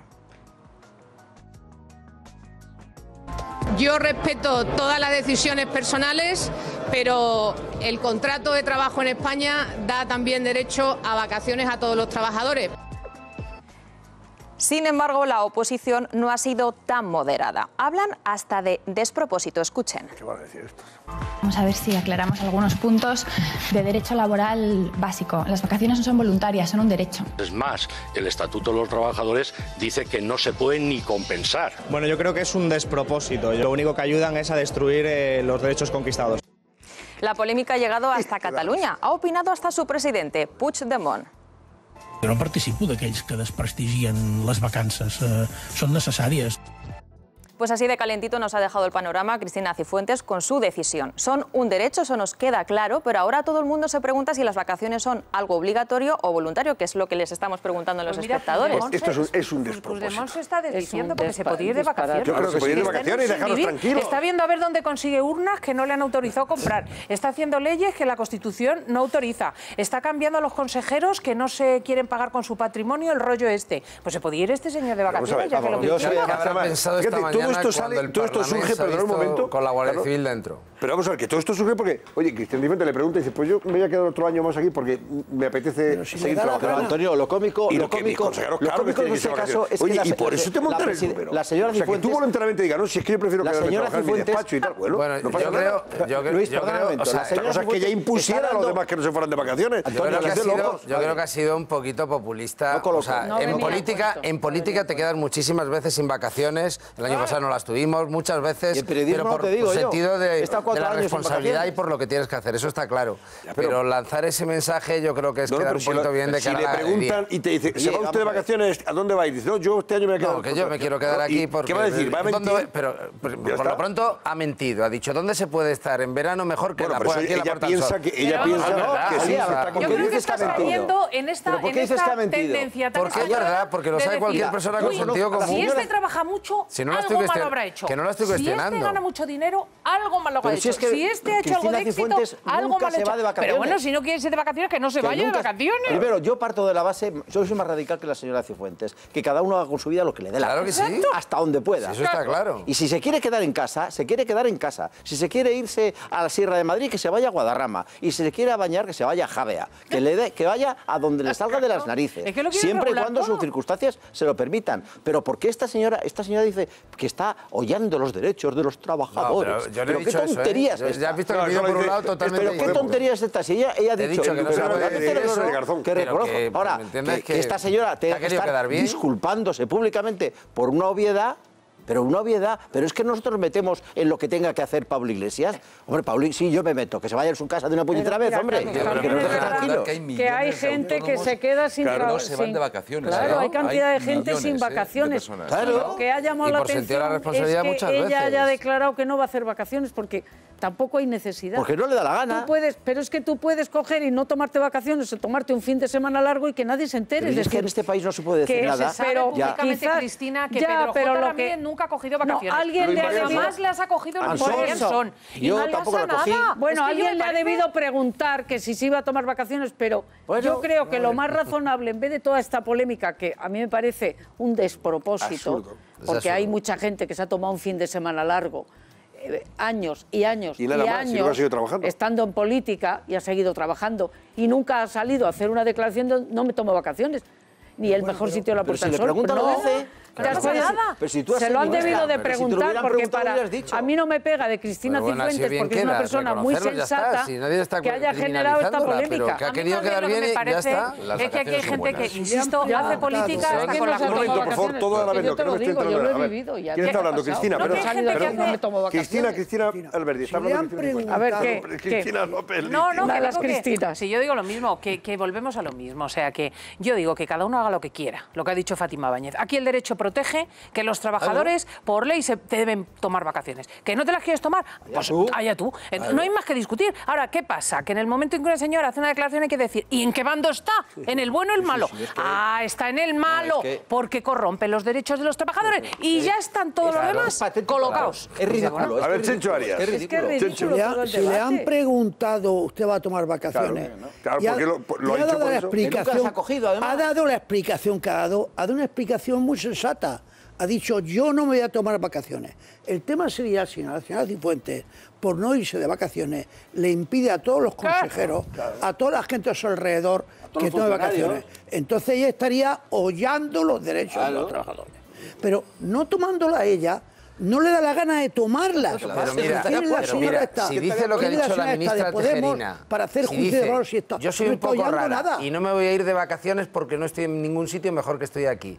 Pero quiero que todos mis consejeros, las personas de mis equipos que están trabajando muchísimo por Madrid, despejen, o sea, desconecten y vuelvan con las pilas cargadas, sería más creíble. Fíjate si lo que trata de trasladar el mensaje no, yo no me tomo vacaciones, pero mejor que nos quedemos aquí. Pero si lo acaba de explicar. Sí, en Luis, esos términos que acaba de decir. Ha salido a explicar. La frase ha salido a decir última que los consejeros suyos en fin, están señores. obligados a tomárselas. Pero eso ha sido después. Luis, la frase que vamos a la policía, venga. La frase última ha sido un chiste. ¿Dónde están mejor que en Madrid? Pues a lo mejor están mejor en la sierra o en la playa o en el sur de París. Muchas veces se ha dicho que en Madrid en agosto se está muy bien porque... Pero que diga ella, es Baden-Baden, decía no antes. quiero tomarme vacaciones porque quiero trabajar y estuve en Madrid. Es lo más normal que se da gana de decirlo. ¿Qué derecho de trabajo está hollando? Sinceramente, cero. Mira, pero es que para trabajar, si la administración está en un nivel en el mes de agosto determinado, ¿me entiendes? La presidenta no puede hacer sus acciones habituales en el mes de agosto.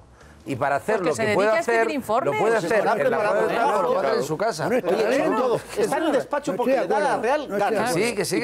Ya está. Pero eso es... Ya está. Pero si se quiere marchar, se marcha. Estará leyendo informe apoyando este derecho administrativo para regirnos en la comunidad. Bueno, señores, que vamos a hacer la última pausa. Me encantan las faldas y que te digan. Venga, vamos con el repaso a la prensa porque destacan algunos periódicos en sus portadas, lógicamente Villar, los de Blesa, pero también el registro que ha sufrido hoy el Parlamento de Cataluña y algunas dependencias de la Generalitat, de la Fiscalía Anticorrupción, buscando pruebas en relación con esa práctica corrupta de Convergencia Democrática, la extinta Convergencia Democrática de Cataluña y algunos consejeros, algunos conseller, de cobrar el 3% a cambio de adjudicaciones, ¿no? Y de contratos. Y a veces destaca, la justicia no se detiene ante las instituciones tomadas por el nacionalismo. Y ven ustedes ahí al fiscal anticorrupción, José Grinda, entrando en el Palau de la Generalitat, a donde acompañó a los agentes de la Guardia Civil que están haciendo la investigación. La Guardia Civil entró ayer en la Generalitat y el Parlamento catalán, en busca de pruebas sobre la trama corrupta del 3%, el gobierno de Puigdemont se inventó una falsa resistencia a la orden judicial. ¿Me puedo hacer una pregunta? Sí. El fiscal Grinda es el que aquí denunció, el exfiscal, el abogado Peláez, sí, que tenía dos demandas por pederastia. Pues él hizo aquí unas severas y gravísimas acusaciones contra este fiscal. Sí, y no ha pasado nada. Él presentó esas denuncias ante la Fiscalía General del Estado y ante la Fiscalía Anticorrupción. Que este fiscal anticorrupción tiene dos demandas por pederasta. No sé. Bueno, pero igual no lo es. Igual, te puede una persona denunciar y que tú no hayas hecho nada. Oye, no, Cristina, yo en ningún momento he dicho que sea un pederasta, he dicho que sí tiene dos demandas. Según la información que aquí el abogado Ignacio Peláez dio... Que es fiscal, que ha sido fiscal además. Lo que cuenta la red es, dice que mandó un tuit a una niña menor de edad con pornografía infantil proponiéndole que se metiera en una página para verle haciendo sexo. La madre de la menor puso una denuncia y la Guardia Civil comprobó que el que había mandado el mensaje era Grinda González. El juez abrió un procedimiento judicial, pero el fiscal decidió que no había que seguir adelante y el caso se cerró. Eso es lo que denunció aquí Ignacio Peláez. Eso que está contando. Eso es lo que cuentan las redes. Eso puede por algo sería, no habría pruebas. Eso es lo que luego hay una segunda en el que efectivamente en una red de pederastas, en una operación de estas grandes que hace la operación Telema con la Guardia Civil, era uno de los listados y fueron detenidos la mayor parte de los sujetos, que ya están incluso en prisión, pero dice el juez detuvo a la mayor parte de los imputados menos al señor Grinda. Bueno, pero es lo que cuenta la red. Esa es la denuncia, insisto, que hizo aquí Ignacio. Pues sería conveniente que un fiscal anticorrupción se trata de cosas tan sensibles, aclarar si es mentira eso. Claro. Es que es muy grave la acusación que hizo aquí el abogado y exfiscal de la Audiencia Nacional, Ignacio Peláez. Y nada menos que un fiscal anticorrupción, porque no hay mayor corrupción que el abuso de un menor. Bueno, pues vamos con las portadas 2 de ABC. Habla de Villar y su hijo, cárcel sin fianza por lucrarse con la Federación. El máximo dirigente del fútbol español disponía de 5,2 millones de la Real Federación Española de Fútbol para uso personal. 5,2 millones de euros. También comenta que Rajoy no verá a Puigdemont antes del 1 de octubre porque no ofrece alternativas al referéndum, que la Comisión sobre la Financiación propondrá que las autonomías puedan subir el IVA. La autopsia confirma que el exbanquero Blesa se suicidó con su rifle de caza y la huelga general de la oposición a Maduro paraliza a Venezuela pese a la represión policial. Voy con El País. Noticia económica abriendo página. El Banco Central Europeo mantiene los estímulos a la economía pese al crecimiento. Draghi, que es el presidente del Banco Central Europeo, dice que la recuperación aún no ha llegado ni a los salarios ni a los precios y demora el cambio de rumbo. La foto de portada es la investigación de la Guardia Civil de las dependencias de la Generalitat y del Palacio de la Generalitat y del Parlament, buscando pruebas del 3%. La Guardia Civil busca pruebas del 3% en la Generalitat y en el Parlamento de Cataluña. Habla también del Congreso, que dictamina que el Partido Popular montó una policía política, según la comisión parlamentaria que investigó esto y que ha concluido que se utilizó al cuerpo para obstaculizar investigaciones y perseguir adversarios. Bueno, este es un título que es muy relativista, es decir, que lo que hace es muy concretar. Primero, no es el Partido Popular, en todo caso era el Ministerio del Interior. Segundo, lo de la policía política es un tema muy abstracto. Y tercero, el Congreso no ha sido el Congreso, ha sido una comisión en la que mandan fundamentalmente pues Podemos, el Partido Socialista y los... Yo formo parte de esa comisión y estaba esta mañana cuando se ha hecho esta ponencia. Y lo que dice sin titular no es cierto. Lo único que se ha reconocido por los partidos, y el Partido Popular no lo ha hecho, pero lo ha entendido, es que ha habido un uso partidista en determinadas cosas del Ministerio del Interior. Lo cual es una realidad, pero un uso partidista del Ministerio del Interior en algunos no tiene nada que ver con ese titular. ¿Por qué es el país un titular tan tendencioso? Pero un uso partidista de la policía, ¿qué es? ¿Una policía política? Pero tú utilizas... Pero no, una cosa es que sea un uso política y otra cosa es montar una policía política. Es inadmisible. Perdonar un momento. Es inadmisible ese titular y ya nos tiene acostumbrados. El País no es la primera vez, y otros periódicos también, pero El País abunda. En cuanto es contra el PP, monta unos titulares que son de vergüenza. Vamos a ver, si la porque son mentira. Es el Congreso. No, pero eso es mentira, ese titular es mentira. Bueno, Cristina, montó el PP una policía política, pero ¿qué es eso? Si es una comisión del Congreso, es el Congreso. Si el que gobernaba es el PP y el ministro del PP es del PP. No, pero no es montar una policía política, el mismo... Si Luis lo acaba de decir. No, pero sí se ha dicho en la etapa del PP. Es así, pero no es ese titular. No, es que no se puede hacer. Es que es distinto. O sea, yo entiendo... Tú estás acusando... Espera, que Luis estaba en la comisión, que lo aclare él. Yo entiendo, no digo por interpretar ese titular, yo entiendo que montar una policía política es poner a una serie de policías especialmente diseñados para que hagan un trabajo como policía política, ¿vale? Eso como tal no ha pasado. O sea, otra cosa distinta es que en el uso diario de las cosas, pues ha habido momentos en donde han hecho un uso partidista del Ministerio de la Policía. No, es que es totalmente distinto. Lo que se ha detectado, por ejemplo, es que había una gran guerra de comisarios que sigue abierta incluso en los medios de comunicación.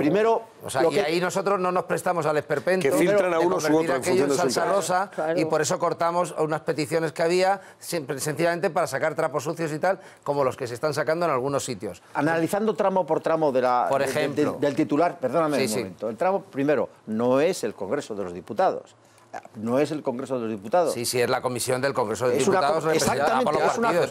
Claro que sí. Es una comisión del Congreso de los Diputados en la que están unos señores que están en contra del Partido Popular. Punto segundo. El Partido Popular no es el Partido Popular, en todo caso, el que montó la policía política. Si en caso de que lo montara, que no la montara nadie. Si no, sería el Ministerio del Interior. Pero el Ministerio del Interior con un ministro del país. Por ejemplo, el ministro ha reconocido, un titular ha reconocido que lo digo con toda sinceridad, que se hicieron grabaciones en su despacho. No responde a la realidad. La comisión del Congreso es el Congreso. El que gobierna es el PP, es el PP. Y si es una policía utilizada por el partido, es una policía política. Ese titular está perfecto. Será un uso político de la policía, no la Stasi. Una policía política es la Stasi. Dictamina que el ministro que era en ese momento del Partido Popular es una policía que estaba a su servicio. Un partido político ha montado una policía política, decir que un partido político ha montado una policía política es una exageración, un agravio, un insulto y además una cosa querellable. Y es una cosa querellable, Vicente. Que estuviera puesto en el acervo ahí también, o sea, hay partidos que van a presentar votos particulares para poner ese diagnóstico. O sea, eso sí está en el diagnóstico de Podemos, está en el diagnóstico pero ya sabemos, pero no es el Congreso de los Diputados.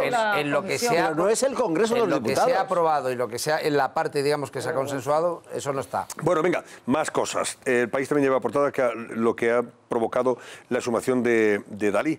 Hoy en Figueras. Dice que se ha hecho en medio de una extraordinaria expectación. El surrealismo de Dalí vuelve a las andadas. Vamos a ver qué pasa aquí. Aquí una señora está demandando prueba de paternidad y se han exhumado los restos mortales del genial pintor para ver si realmente coinciden con los de esta señora. Claro, si al final la justicia le da la razón a esta señora y esto es notoriedad del juez, Dalí, imagínate lo que esto tiene de repercusión también desde el punto de vista patrimonial, efectivamente, porque el patrimonio de Dalí está en manos del Estado. ¿Tú sabes dónde le quieren sacar el ADN a Dalí? De la dentina de los dientes. Sí. De la dentina, porque es lo más fácil. Sí. No, porque está momificado. Claro, no, es que a este señor, para momificarle, le metieron, no formol, le metieron toda una serie de compuestos que hacen que eso no se descomponga, en primer lugar, y en segundo, además, le meten un líquido. Voy a llamarle líquido para que la sangre parezca roja y no se descomponga del todo. Con lo cual, hay un lío ahí metido en el cuerpo de Dalí. Y desde el punto de vista técnico es infalible esa prueba. Sí, el ADN... hoy la jefa del servicio de forenses ha estado en COPE con Paloma Tortajada, que ha sido muy interesante. Ella está explicando lo que decía Carlos, que es médico, claro, lo sabe, que hay que sacar, como está el cuerpo, el procedimiento de momificación, el formol, etcétera, afecta al ADN de las células, hay que sacar el material de 3 sitios, que son o los dientes, o las uñas, o la médula ósea de los huesos largos, o sea, un fémur, por ejemplo. Y que, en fin, esos restos, pues llevaría tiempo obtenerlos y después tardarían como 2 meses en dar el resultado. Bueno, pues ya está. Y luego no es lo mismo sacar el ADN de una persona a otra, que vivas, que tardas 48 horas, que sacarlo de un cadáver que hace cuánto tiempo que se murió. 89 aquí, imagínate. Al final el resultado será el que sea y fidedigno, porque los niveles de avance tecnológico son que cuando sale que el 99% es aparte descendencia, de que yo creo que a Dalí no le daba y es o no es. Precisamente. No le daba por Bueno, vamos a ver, que voy con El Mundo. El Mundo titula que el letrado mayor del Parlamento de Cataluña tumba la legitimidad del proceso separatista. Censura que el secesionismo haya contrapuesto el principio democrático y el principio de legalidad para relativizar las reglas del sistema constitucional. Y sostiene que ante la falta de una mayoría social, el 27 de septiembre, por ejemplo, el Gobierno enfatizó el carácter unilateral del proceso que ha logrado escasa receptividad internacional. Bueno, pues un informe del letrado mayor del Parlamento de Cataluña que cuestiona la legitimidad de esta locura soberanista del señor Puigdemont. ¿Con este qué van a hacer? ¿Van a ejecutar en una plaza pública o qué van a hacer con este? Pues este me temo que le tiene los días contados. El letrado mayor del Parlamento al carrer, van a decirle, ya verás. Pues ese es el destino que han seguido todos los que han cuestionado el procés. Tiene menos porvenir que Puigdemont. Al carrer. Bueno, Gorka le decía a su padre, ahí dice, así actuaba el clan Villar para asegurarse el poder en la federación. Gorka le comentaba a su padre, te tendrás que gastar 10 o 15 millones de euros más. De esta forma, el pinchazo muestra, pinchazo telefónico, cómo el hijo del presidente de la federación marcaba los pasos para comprar favores en las elecciones de la Real Federación Española de Fútbol. 10 o 15 millones de euros, no consigo ni calcular. Hablaban así. Dice, gástate la calderilla. Voy con la razón. La Generalitat obstruye la investigación de la trama del 3%. La Guardia Civil... Los guardias civiles de verdad parecían asaltantes, tapados con los tapabocas estos, los pañuelos. La Guardia Civil se persona en el Palau y el Parlamento para requerir la agenda del exconsejero Gordó, hombre fuerte de Artur Mas. El portavoz del gobierno catalán impide acceder a los agentes y solo permite el paso a un informático para volcar el correo. Gordó que va a declarar el lunes. Pero no ha habido tal, porque lo que querían los agentes son unos datos que el Parlamento se ha comprometido a proporcionarles y de hecho han dejado pasar al informático. Lo que pasa es que han dado mucho bombo al hecho de que Turull, que es el que ha dicho que no entrasen, estableciese los términos de esa relación, ¿no? Entonces dicen, no, les han impedido el paso al Parlamento. No, señor, van a obtener los datos que querían. Y prisión para Villar y su hijo por crear una red corrupta para desviar fondos de la Federación de Fútbol. Blesa no dejó nota de suicidio en la finca. Cuenta también. La Vanguardia, el Tribunal Superior de Justicia de Cataluña, busca el rastro del 3% y Gordó, el exconsejero, en la Generalitat. La Guardia Civil reclama en el Palau datos sobre la agenda del exconseller Gordó. Los agentes también acudieron al Parlamento y a la Consejería de Justicia. Turull, que es el nuevo portavoz de la Generalitat, ofrece colaboración, pero sin espectáculos ni humillaciones, ha dicho. Y la foto foto de portada también para el fiscal anticorrupción, José Grinda, con los Mossos de Escuadra y acompañando a los guardias civiles que han participado, de paisanos, lógicamente, que han participado en esta investigación. Y la autopsia concluye que Blesa murió por autolesión. Bueno, pues son los titulares de la prensa de hoy viernes. Antes de marcharnos, como siempre, voy a pedirle a Patricia Betancor que nos diga qué temas ofrece hoy, esta noche, dentro de un ratito, Detrás de la Verdad. Adelante, Patricia. Buenas noches. Buenas noches, Antonio. Ya está en España. El padre de Nayara, el padre de la niña asesinada presuntamente por su tío, se sienta esta noche aquí en nuestro programa, en nuestro plató, y viene dispuesto a contarlo todo. ¿Se podría haber evitado este brutal asesinato? ¿Qué medidas piensa tomar el padre de la menor? Y siguen las especulaciones en torno a Pilar Garrido, la española desaparecida en México. Según publica el diario El Mundo, en la versión que dio el marido existen numerosas lagunas. ¿Cuáles son? Luego lo vemos. ¿Y quién y por qué lavó el coche después del secuestro? Hoy vamos a hablar con un periodista mexicano que está siguiendo muy de cerca ese caso. Estos son solo algunos de los temas que vamos a tratar esta noche. Ya saben que hay muchas formas de contar las cosas y la nuestra, como siempre, estar detrás de la verdad.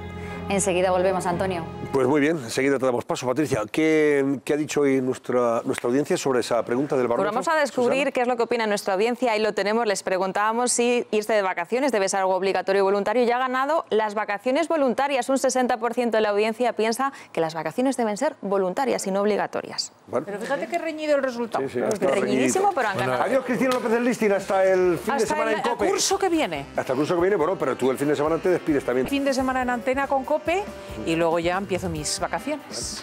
Pues nada, que disfrute usted la Muchas gracias por este Carlos Dávila, ¿te viene la semana que viene? Se va de vacaciones. Buenas noches, Chencho Arias, ¿también la semana que viene? Nos vemos. Aquí, como Cristina Alberti, ¿te vas de vacaciones? Vacaciones ya. Pues vacaciones obligatorias, así me gusta, venga, pues ya está. Y si quieres quedarte, aquí estamos. Nosotros Muchas seguiremos una gracias. semana más. Adiós a Vicente González Zolaya. Nos vemos también la semana que viene. La Luis semana que Salvador. viene nos vemos. Yo me iré después de vacaciones. Pues ya está, perfecto. Llevo 2. Y ustedes, aquí nos vemos, ¿eh? Si se van de vacaciones como si no, como tienen su receptor de televisión a mano, pueden seguir viendo el Cascabel. Por supuesto que la semana que viene seguimos nosotros. Que pasen buena noche.